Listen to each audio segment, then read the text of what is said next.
Alright my friends, my name is Jack Billings and I'm the CEO and founder of Shed Knives, and today I'm going to show you around the shop, show you all the knives being worked on, all the different colors, models, all of that good stuff. As always, I like to start with a question. So today's question is going to be a little different, and that is, what is your favorite function-driven knife brand? So that means if you're going to take a knife out into the outdoors, into the field, for strictly function-based work, what brand are you going with? Sure, you can give a knife model, there's no problem with that, but I'm looking for brands. I'd like to know what else is out there on the market and what else you guys admire. So don't say Shed Knives, just give another brand that you like for function specifically. But in the meantime, I'm going to show you what I'm carrying today. Today I have my 2023 Shed Knives Skewer. This one has been really helpful with some of the Kydex stuff actually. Yes, it is very thick. It is extremely thick, just under a 1/4 inch, but I've had some really good use with it with the Kydex, so specifically with the clips. This has been very helpful. Anyways, there's that. Coyote Tan G10, 154 cm steel, hollow grinds, all that great stuff. So check this out. And then, Kydex sheath as well. And then the second one, this is a new blade. Have an Ontario here, and this is, it's like a reddish orange. In person it looks more red, but on the camera it looks kind of orange. So anyways, this is pretty cool, and it's an S35VN steel, which I don't believe they make many in the S35VN, so pretty neat. I have another Ontario Model 1, so exactly like this, just a different color, but I believe the steel is different. So if you know more about Ontarios, let me know. The company has recently been paused, at the bare minimum been paused, and they might not be making these anymore. So my dad and I, we got matching knives, and yeah, pretty cool. So let me know what you're carrying. But let me know what function knife brands you admire, what you like, in the comments below, so that way we can continue the conversation. Alright, let's get into the video. First, let's check out all the knives on the CNC machine. I have not done anything with this machine in a few weeks now. That's literally because I've been working entirely on the knives, and this is fantastic. So here I have all of my bigger blades, or for the most part on my bigger blades. So this one is going out here shortly. This is a skewer I have, and right now all of the knives, everything I have, and I'll show you on the side here as well, but everything right now, I have the G10 scales traced, and then I have the counter bore and the holes there for the screws paired with each knife. So at this point all I need to do is just do all the contouring for the scales, do the assembly. So in order, it would be do the contour for this, assemble the knife, put the knife in the Kydex, and then finish the Kydex sheath from there. And then it's boxing, shipping, all that great stuff. So here are some of the bigger blades. There's a few on the side as well, but let's go check those out. I've been pointing to the table of knives for quite a while now, and right now the table of knives actually doesn't have too many knives on it, so that's really nice. I'm really working through these. I have a few scales I need to redo just because the counter bore got messed up, so I have 2 I need to redo, but I have some beautiful knives. Let's check these out. The Atlas, Midnight Black, Skewer Orange, OD Green, Coyote Tan. Wow, very different colors. Some US Tontos over here. These are all Midnight Black, and then 1 OD Green. Have some of the Conquest over there. More big blades. And then in the back, you might not be able to see this, but on the back I have more available knives. I actually found a ton of Tuataras. I keep my knife blanks in 2 different spots. There's a toolbox over there with all the knife blanks as well, or at least the other portion of knife blanks. And I noticed I had a ton of Tuataras in them. So I know I did a post the other day saying that I had less than 10 Tuataras left until I found them in the drawer. So yay, there are more Tuataras for you guys. Right now I have US Tontos available. Have 1, 2, 3, 4, 5, 6 of those. I have 4 Conquest. I have 2 Sheep's Foots. 1, 2, 3, 4, 5, 6, 7, 8, 9, 10, 11, 12, 13 Tuataras, and 2 Atlases left. That is today's inventory, Monday, President's Day, George Washington's birthday. That is the current inventory I have left for the 2023 model. So if you have not picked one up or you want an additional one, then there you go. There's some additional ones. So here are all the knives I'm working on. Let's move to the next part. This is a very bright LED light. It's like extremely bright. But anyways, I put a light over this little corner here, and this has all of my G10 now. What I'm excited for is all this G10 is going to change for 2024. And let me know what you think about this as well. Actually, this is a really good question. I still have a few sheets left of the brighter colors like Skure Orange, Day Glow, Tiffany Blue. I have a little bit of, what is this, Coyote Tan. I have a little bit of the Midnight Black left, but that will not move into the 24s. And then I have some OD Green sheets. These are all the sheets that I have left. So what do you think? Should I do a limited run with some of these 2023 colors? Because like I said, I already have the different colored and different pattern G10 coming in. You've already seen half of it, but I have some of the solid colors left. Now, I also thought, if I don't do that, or maybe I do that, but I also thought about making G10 knives. Because I've seen several companies do this. In one of my videos, I showed off one of my G10 knives that I already have. And I've been thinking about this for quite a while now, for several years, about doing G10 knives. And I think that would be cool, because I can do different colors. I also have a ton of these like squares from the corners I have to cut off of the G10. So these, I have a bunch of them. So maybe you have some ideas on what to do with that. Now I was thinking about getting rid of this table, putting it somewhere else, and putting a larger shelf in here for all of my G10 for the 2024 models. Because what I'd like to do is build up an inventory of both knife blanks and G10 scales. So that way, when orders come in, or at least when I want to build inventory even more, I can just come to my stash of all my knives and all my inventory for the pieces, like right here. Here's some Tuatara scales. I can just come over here and pick the parts out, assemble them, because they're already being made on the machines over here. So I thought about moving this table away, because I wouldn't need to use this system, and I wouldn't have to use what I'm doing over there. I'd have to move a couple other things around, but my goodness, I move so much stuff around it. It wouldn't really be a big deal. Just a thought, this might change, but I'm really liking the LED lights in the shop. It kind of makes it brighter. My forehead is extremely bright right now, so hopefully I'm not blinding you.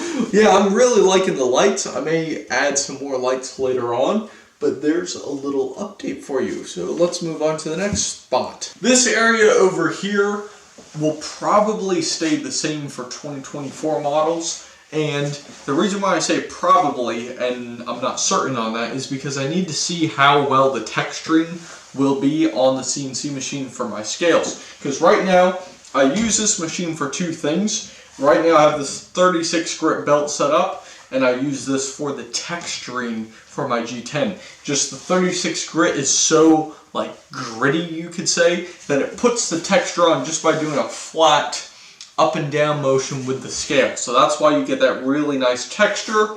It's with this thing. Oh, look at me sending out all of my secrets for how I get my unique texture to YouTube. Oh no. Anyways, this is what I use it for. I use the texturing and the sharpening. I have this massive wheel right here that I use for the sharpening, where I use the 8-inch contact wheel for all of my G10 shaping, contouring, all that good stuff. But like I said, since the CNC machine will be doing those scales, I might not have to touch this. We'll see though once I get final scales. Then this is for sharpening as well. And then in the corner, I have this belt sander, which is on wheels, which I want to talk about for a second. This belt sander, number one, I encourage you to put your machines on wheels. If you are very fast with what you do, maybe you have limited space, and if you plan to adjust your setup over time, I highly, highly, highly encourage wheels.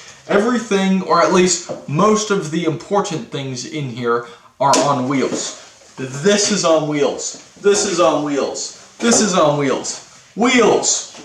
Wheels. There's all sorts of stuff on wheels. And I'm not done yet. And it's because if I want to talk to you guys, I can just do this. And I don't need to unbolt and unmount and do all sorts of things. So that's number one. Number two is this belt sander. When I got this thing, it was, I think, like $500. But when I bought this from Multi-Tool Grinders. It's a 2x48 belt sander. The reason why I was so impressed when I first got it, and I still am, but I was impressed because I was using a 1x30 or 1x32, whatever the exact length is for the belts, but the Harbor Freight belt sanders. I was using those, and those were doing my grinds, those were doing all sorts of stuff, and when I got this thing, oh my goodness, the power of this was incredible. And shortly after, I bought a second one, and the second one, I think I moved back to the shed. So I think it's in the shed right now, only because I haven't had a need to use multiple belt sanders in this way.